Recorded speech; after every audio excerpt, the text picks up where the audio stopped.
여러분, 요즘 중고거래 많이 하시죠? 화석도 팔고 꿈도 팔고 그림도 그려주고. 그런데 중고거래 플랫폼에서 집도 사고 팔 수 있다는 사실 알고 계셨나요?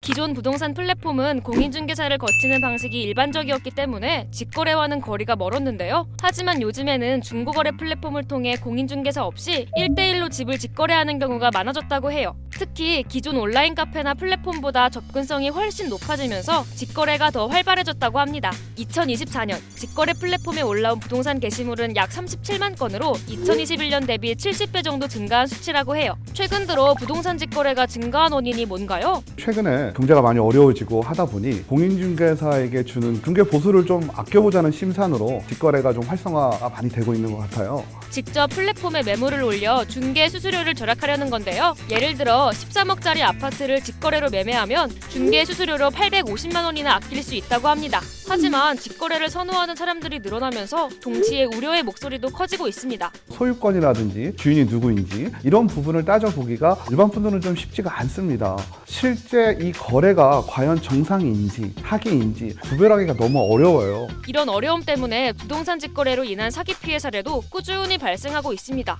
실제로 한 피해자는 중고거래 플랫폼에서 전셋집을 구하려다 계약금을 날렸는데요. 판매자로부터 신분증, 등기부 등본까지 확인했지만 계약금을 입금한 뒤 판매자와 연락이 두절됐고 알고 보니 판매자는 집주인이 아니었던 것으로 밝혀졌습니다. 게다가 플랫폼 특성상 실명 인증 없이도 거래가 가능하기 때문에 사기를 당하더라도 대응이 어렵다고 해요. 그렇다면 부동산 직거래를 안전하게 진행하기 위해 어떤 점을 확인해야 할까요? 등기부 등본, 건축물 대장 두 가지를 띄면 소유주와 대상 부동산에 대한 내용을 확인할 수가 있습니다. 이 두 가지를 일단 확인을 하시고 거래하려고 하는 당사자의 진협을 우선 파악하시는 게 가장 중요한 일이 될 거고요. 권리관계를 확인을 하셔야 됩니다. 예를 들어서 대상 물건이 가압류라든지 압류, 근저당 이런 부분들이 좀 많이 잡혀있다라고 하시면 일단 의심을 좀 해보셔야 되고요. 정리하자면 거래하기 전에 등기부 등본과 건축물 대장을 꼭 떼봐야 하고요. 특히 근저당이나 가압류와 같은 권리관계가 있는지 꼼꼼히 확인해봐야 합니다. 공인중개사 사무소에 들러 주변 시세를 물어보는 것도 좋은 방법이고요. 직거래로 계약을 진행할 때는 표준계약서 양식을 사용하는 게 좋고 계약 내용은 꼭 꼼꼼히 읽어보세요. 계약금과 잔금은 반드시 소유자 명의 계좌로 송금하고 은행 거래를 통해 기록을 남겨야 안전합니다.